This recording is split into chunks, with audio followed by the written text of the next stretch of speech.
Tonight on Newswatch, severe heat moves into southeast Ohio. Newswatch forecaster Emily Dietz has the latest. Plus, a Circleville police officer is fired after releasing a K-9 on a surrendering truck driver. And a local event rocks to raise money for traumatic brain injury research. Newswatch starts right now.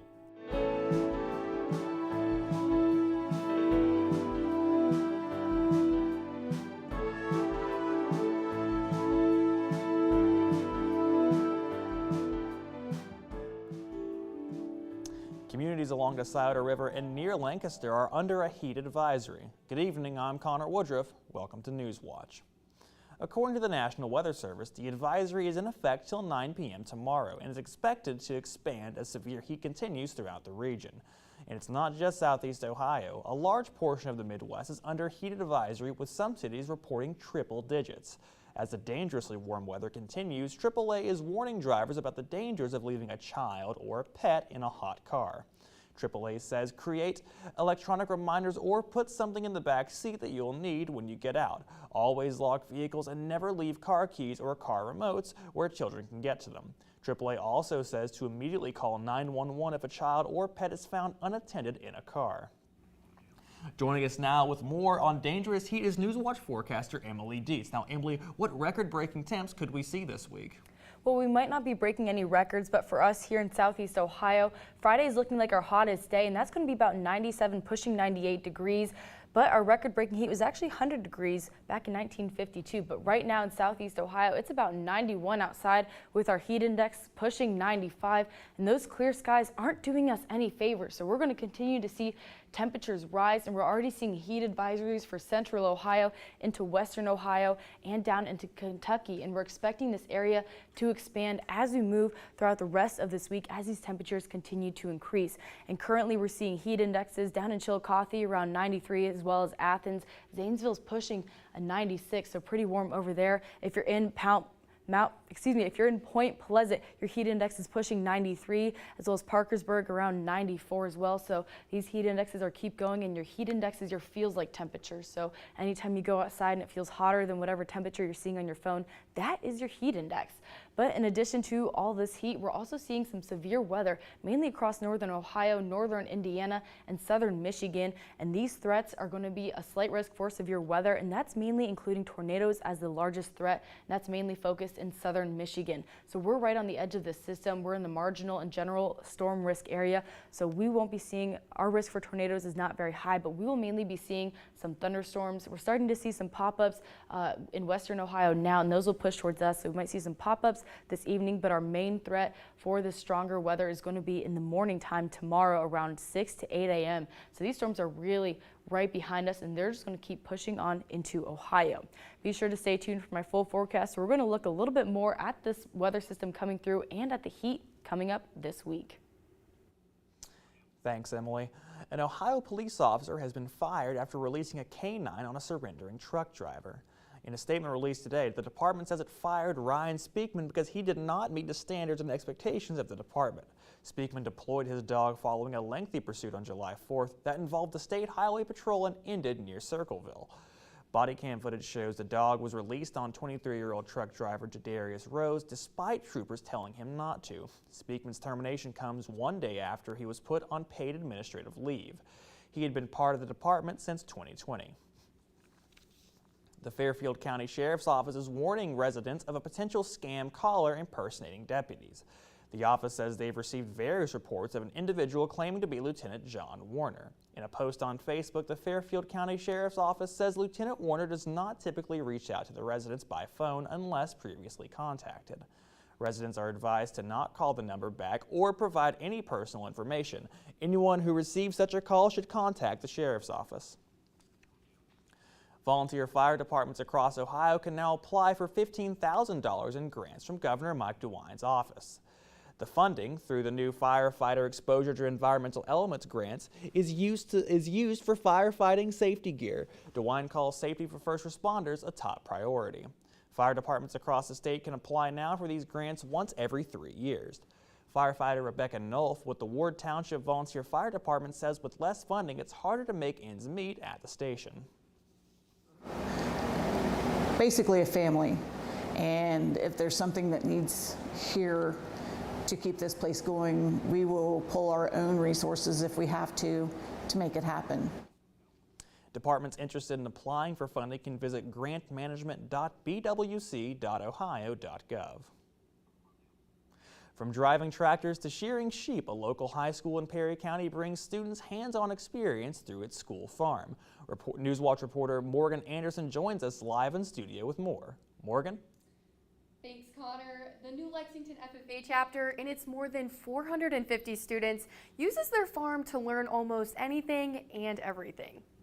Howdy Shell starts her day different than many of her classmates. I'd come here in the mornings around 6:30-ish, and then I'd go to school. Howdy Shell grew up around agriculture but had never raised animals until she joined New Lexington's ag education program in its school farm. My goat got donated to me, and so I kept him at the school farm because I didn't have any facilities at home to keep him. New Lexington's school farm is approximately 100 acres. Ag educator John Lindsay says they try to get students agricultural opportunities they may not normally have. Them getting to experience a lot of new things, driving equipment, handling livestock, things that they never thought were going to be possible. This includes hybrid corn yield test plots with Beck's Hybrids, one of the largest seed companies in the country. Students grow 12 corn variations to see how each hybrid performs on different soils. Farmers use this data to determine what seeds to buy. Lindsay says hands-on experience is invaluable. And it's not just us talking in the classroom, but it's us doing the things that we do talk about in the classroom. Whether it's livestock, corn, or grapes Hawking College uses for its winemaking program, students like Bethany Bailey say the New Lexington School Farm plants seeds to grow a love for agriculture. You're understanding the whole entire aspect of what truly runs agriculture and what feeds America. Howdy Shell and Bailey are just one of many students who say they can't imagine their high school career without the school farm. Reporting for Newswatch, I'm Morgan Anderson, live in studio. Thanks, Morgan. The Federal Energy Regulatory Commission approves a purchasing agreement for the Pleasance Power Station. Omnis Fuel Technology signed a purchasing agreement last week to buy the power station. Pleasance County Commission President Jay Powell says they are now waiting on Allegheny First Energy to finalize a deal. Once closed, the power station will continue to burn coal for energy production for the next 2 years, before switching to hydrogen production. A woman in Portsmouth is going viral for refurbishing an abandoned house and turning it into an all-pink bed and breakfast. Newswatch reporter Ariel Lyons has more on this pink paradise.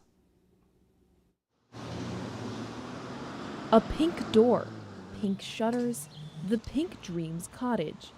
This house is in the process of going from abandoned to beautiful. Caitlin Haynes bought it for $10,000 in December of 2021 with the goal of turning it into an all-pink Airbnb. Now she's receiving virality and national attention. I started the Instagram page the moment that I got the key to the house, and I think people feel like they're a part of the process rather than just watching it. Haynes said while traveling, she stayed at many unique Airbnbs and visited an all-pink cafe in Florida. She decided to take that pink inspiration and start her own bed and breakfast. In that moment, I just knew that those two things together could make something really amazing and really unique. Haynes started the Pink Dreams Cottage Instagram with a goal of 10,000 followers by the time the home is finished. But now she has over 30 times that at over 300,000. And she says she's only halfway done. It's so shocking to me that so many people are just, following along with the project, but I'm excited for everyone to be a part of it. Haynes doesn't have any experience in remodeling or renovating. She said she's gotten a lot of help from her dad, a former contractor. So he's taught me so much about renovation, and I think I've taught him a lot about patience. For Haynes, going viral while following her dreams isn't her biggest takeaway from the experience. It's the quality time spent with her dad. For Newswatch, I'm Ariel Lyons in Portsmouth. Coming up after the break, Hunter Biden pleads not guilty to 2 federal tax crimes after his plea deal falls through. Plus, interest rates reach a 22-year high after another rate hike. Severe weather and temperatures are heating up across the country. Stay tuned to Newswatch to figure out how this will impact you. Next time on Antiques Roadshow, which of these collectors is getting good news about their treasure? I used the money out of my very first paycheck to buy it. Just fell in love with it. I paid $20,000 for Well, it. you know, And it was the only time I ever asked my father to borrow money, too. I collect bud vases, and I picked this one up at, I think, a church bazaar. Boom, winner. Find out next time on Antiques Roadshow from Cleveland, Ohio. Monday at 8 on WOUB. Here's what's new this month with Passport. Will, this changes everything. No, that's every blues singer in the country was doing that. In the 1960s, hip-hop became our voice. Draw your arrow to the head! These and all your favorite shows are available with Passport. Support your PBS station and stream more with Passport on the PBS app. Teenage Z comes of age in her North Vietnamese community. A tender portrait of an indigenous girl stuck between tradition and modernity.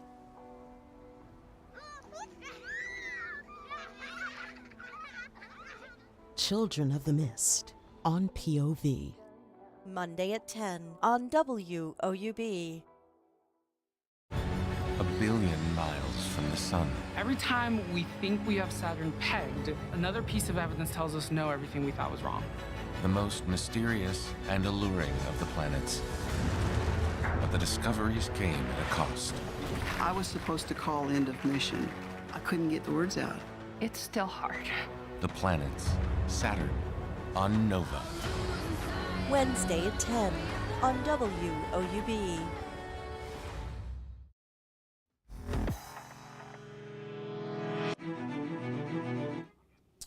Hunter Biden's plea deal is on hold after the judge refused to accept the deal during a hearing today. The initial deal fell apart in the morning, so prosecutors and Biden's team reached a limit deal later in the day. It covers tax offenses, drug use, and gun possession between 2014 and 2019. What is next in the case or when the deal could be finalized has not been said. The president's son was planning to plead guilty to 2 federal tax crimes. Those misdemeanors are for not paying taxes on time in 2017 and 2018. The Federal Reserve is again raising interest rates in hopes of slowing inflation. The quarter-point increase was widely expected at today's meeting. It brings the Fed's benchmark rate up to a range of 5.25% to 5.5%. That's the highest it's been in 22 years. The central bank also signaled another rate hike is likely this year to help battle inflation. I would say it is certainly possible that we would raise funds again at the September meeting if the data warranted. And I would also say it's possible that we would choose to hold steady at that meeting. Investors on Wall Street appear rather unfazed by today's hike, as the major stock index has actually gained a little ground immediately after the announcement. Frequently, interest rate hikes spook investors and lead to sell-offs. Severe storms are threatening nearly 10 million people across the Great Lakes region as people in the Northeast grapple with destruction from these storms. This plus more than 120 million people, including Southeast Ohio, are under heat alerts across the U.S. as extreme temperatures prove deadly in some places. And in Arizona, people are forced from their homes by raging wildfires. Chris Wynn has the latest.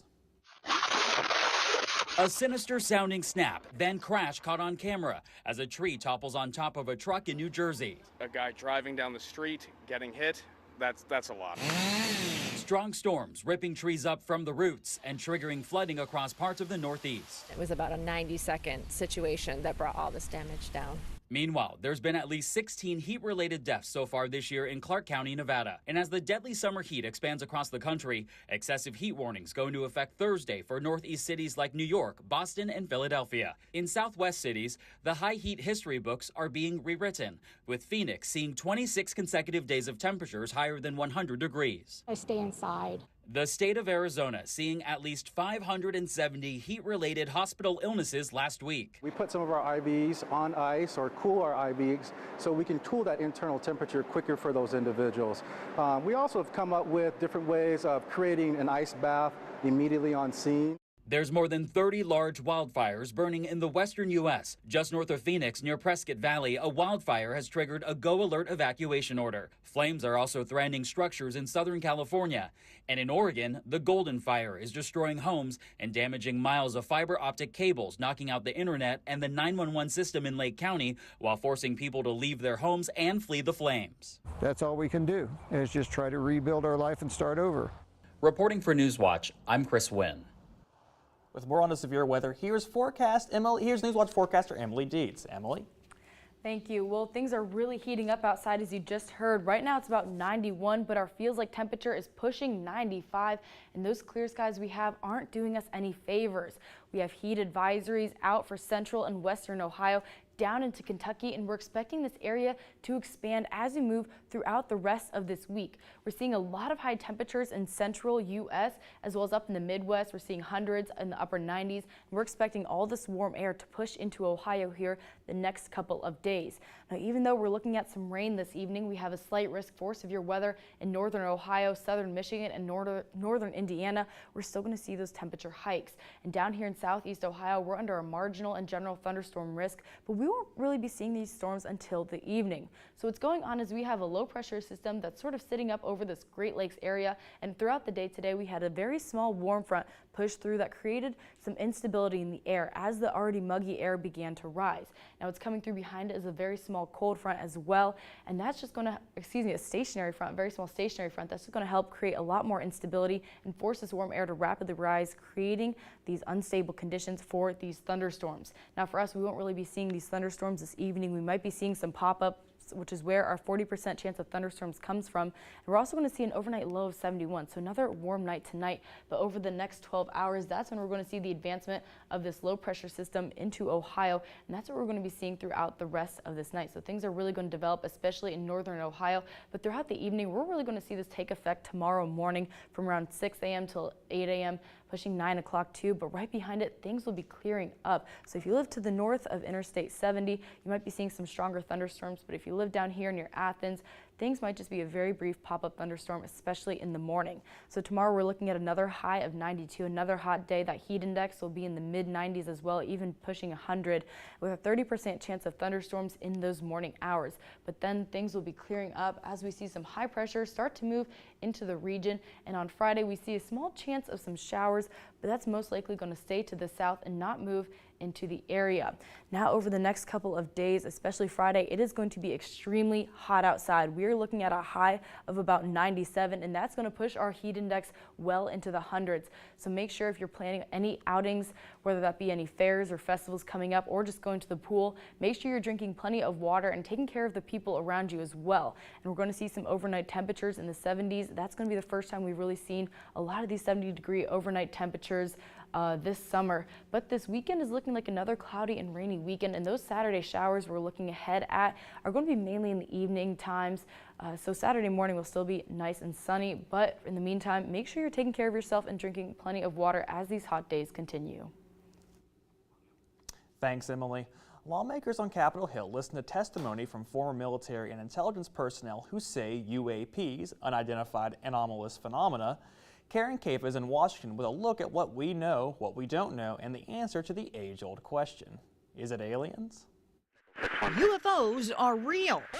As we convene here, UAP are in our airspace. And the government needs to take reports of sightings more seriously. These sightings are not rare or isolated, they are routine. At least according to testimony from 3 former military and intelligence personnel making their case for more government transparency before a House Oversight Subcommittee Wednesday. The American people deserve to know what is happening in our skies. In April, the Pentagon said it was tracking some 650 incidents involving unidentified anomalous phenomena that are currently unexplained, but emphasized there was no evidence of extraterrestrial life or of objects that defy physics.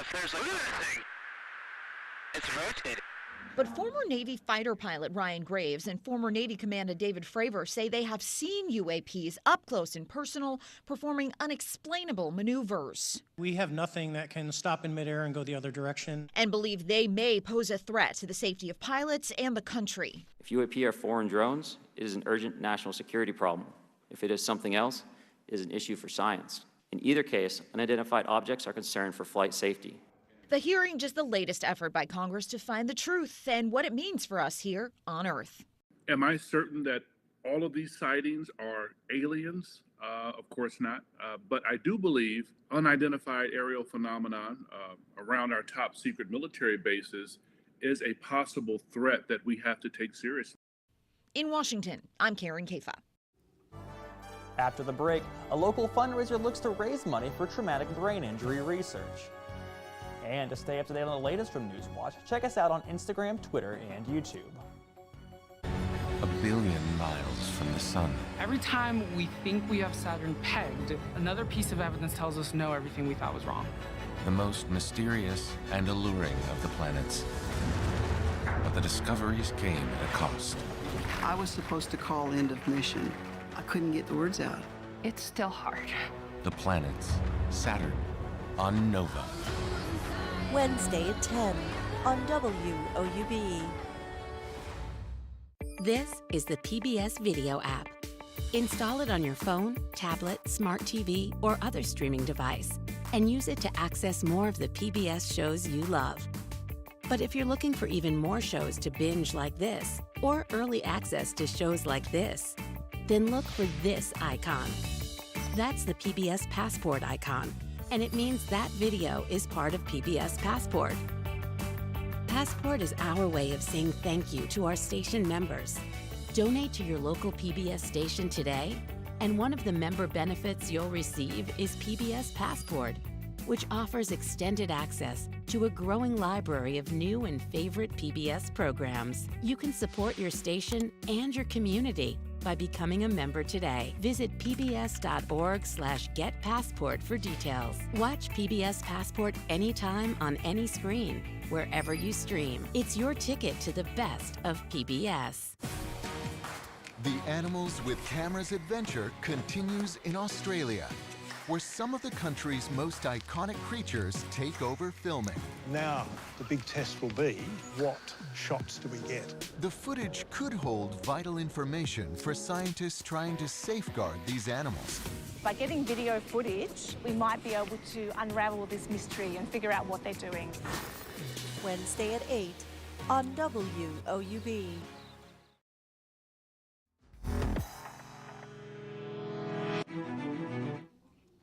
The city of Nelsonville is on a roll this summer with back-to-back festivals, including the upcoming Starbrick Music Festival.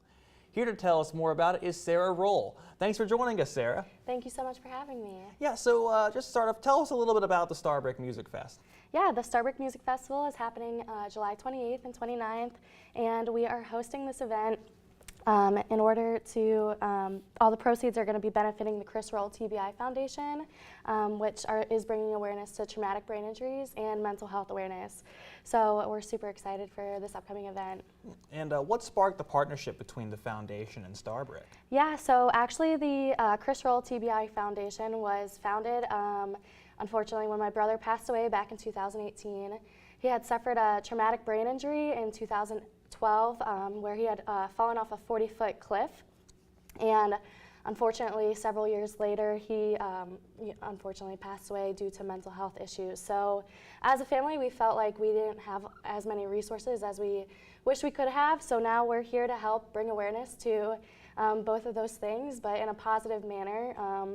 You know, music brings people together, and if you can do it and bring awareness to a great cause, I think that is a wonderful thing to do. Mm-hmm. And now, what other events is the foundation involved in this year? That is actually a great question. So this is the first year that we are hosting the music festival, and we hope to continue doing the Starbrick Music Festival each year, year after year. But as far as other events, this is the biggest event that we have going on right now. And how old is the organization? So we had started the foundation when Chris had passed away, and at that time we had raised $18,000 towards the foundation, and like I said, we're just hoping to impact people's lives when it comes to bringing awareness to traumatic brain injuries and mental health awareness. Absolutely. Now, just, what part of the festival do you think Chris would have enjoyed? I think Chris would have loved everything about the music festival. He was definitely a rock star. He liked to party on, but I think Chris would have been most satisfied knowing that he would be helping another person's life, because before he passed away, he had, donated to one of his friends' causes, but he had passed away. So I think knowing that he's helping other people is what is most satisfying to him. Now, what other activities can people look forward to outside of the musical performances? Yeah, so we're going to have craft vendors and food vendors. We have a great selection of local food trucks coming in. So we're super excited about that. We're also offering primitive camping on the grounds. And I think primitive camping is a really great opportunity to make memories with friends and family. So, yeah. Absolutely. All right, well, thank you for joining us, Sarah. And the Starbrick Music Festival begins Friday at the Hawking College. To get tickets, go to starbrickmusicfestival.com. And when we return, we take a look at your weather with Emily Dietz. But first, here's a look at what's coming up tonight on your public television station. Here's what's new this month with Passport. Will, this changes everything. That's every blues singer in the country was doing that. In the 1960s, hip-hop became our voice. Draw your arrow to the head! These and all your favorite shows are available with Passport. Support your PBS station and stream more with Passport on the PBS app. The Animals with Cameras adventure continues in Australia, where some of the country's most iconic creatures take over filming. Now, the big test will be, what shots do we get? The footage could hold vital information for scientists trying to safeguard these animals. By getting video footage, we might be able to unravel this mystery and figure out what they're doing. Wednesday at 8 on WOUB. A billion miles from the sun. Every time we think we have Saturn pegged, another piece of evidence tells us no, everything we thought was wrong. The most mysterious and alluring of the planets. But the discoveries came at a cost. I was supposed to call end of mission. I couldn't get the words out. It's still hard. The planets, Saturn, on Nova. Wednesday at 10 on WOUB.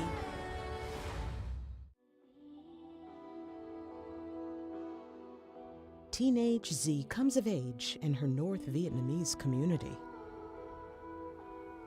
A tender portrait of an indigenous girl stuck between tradition and modernity.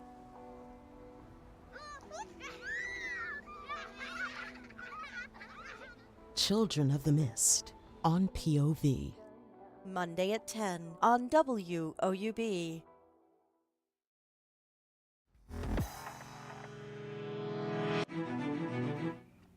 Welcome back. We're joined again by Newswatch forecaster Emily Dietz. Now, Emily, it seems like the dog days of summer are here, but is tonight's rain expecting to cool anything off? Unfortunately not. That cooler weather is not going to last at all, and we're actually seeing heat advisories right now. If we take a look at our heat advisory map, we see advisories out for central Ohio as well as western Ohio and down into Kentucky. We're expecting those advisories to expand throughout Ohio as this weather continues to get worse this week. Now, we're also seeing some rain start to pop up in Michigan area and northern Ohio, and throughout the night we're going to see that make its way across Ohio. So if you live north of 70, you might be seeing some longer extensive thunderstorms, or if you live down here in southeast Ohio, we might see some pop-ups, less severe thunderstorms. But tonight we'll have a low of 71 with once again that 40% chance of thunderstorms, and tomorrow's going to be another hot one, and those thunderstorms we're looking at tonight are really going to impact us from 6 a.m. till about 8 a.m. and Friday is going to be our hottest day this week. We're looking at a high of 97 with a heat index into the hundreds. Thanks, Emily. And that does it for our broadcast this evening. Thanks for watching. For Emily Dietz, I'm Connor Woodruff. Stay tuned for the PBS NewsHour coming up next. And remember, you can always find the latest news anytime on WOUB.org or follow us on social media. Have a great night.